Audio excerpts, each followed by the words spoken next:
Libri Grenada i autorit pogradecari Strefa Gjillari është promovuar së fundmi edhe në gjimnazin Gjergj Pekmezi mes maturantëve dhe mësuesve të kësaj shkolle. Pas disa botimeve të mëparshme, Gjillari vjen me këtë vëllim tregime është dedikuar fëmijëve të tij. Me një stil të hollë dhe elegant, të kuptueshëm e tërheqës, autori të bën për vete me ngjarje dhe personazhe të tregimeve, të cilat janë jo vetëm pjesë e realitetit që jetojmë, por ndërthurur kjo me fantazinë dhe imagjinatën e autorit, e ngritur artistikisht. Në këto tregime, tha vetë autori librit janë copëza nga jeta personale, personazhe të qytetit të cilat i kanë ngritur në art për lexuesit dhe artdashësit. Prozat e mia në këtë rast ndodhen përballë një testimi. Domethënë këto proza, a i pëlqeni ju apo nuk i pëlqeni? Domethënë këto proza, ju a u vin për shtatën e shihet që keni apo jo?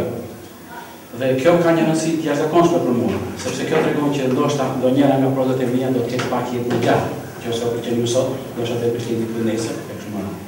Domethënë nuk do të jenë proza që shkruhen sot, lexohen sot dhe vdesin pas sot. Në parantezë do të them diçka. Në kohën e tij, në kohën e Bajramit, 10.000 fatkeq donin të bëshin poet dhe shkruajnë libra pa fund. Pas 50 vjetësh të tërë u shkruan në vetë Bajramit. Madje jo vetëm Bajramit, por vetëm çajin e orë të tij. Me këtë do të them që sot shkruhet shumë letërsi, bën shumë bardhje, do të thotë duke s'ku çfarë bën atje tjetër, por kjo s'është e vërtetë. E vërteta është ajo që ndjeni ju, që pritoni ju gjatë leximit të tij.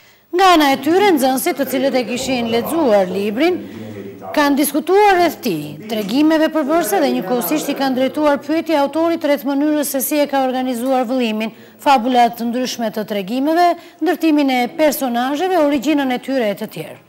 Takimi promovues vazhdoi mëtej në formë në një bashkëbisedimi të lirë mes autorit dhe të rinjve rreth çështjeve kryesore të trajtuara në vëllimin Grenada, i cili tashmë është në duart e lexuesit pogradecar dhe jo vetëm.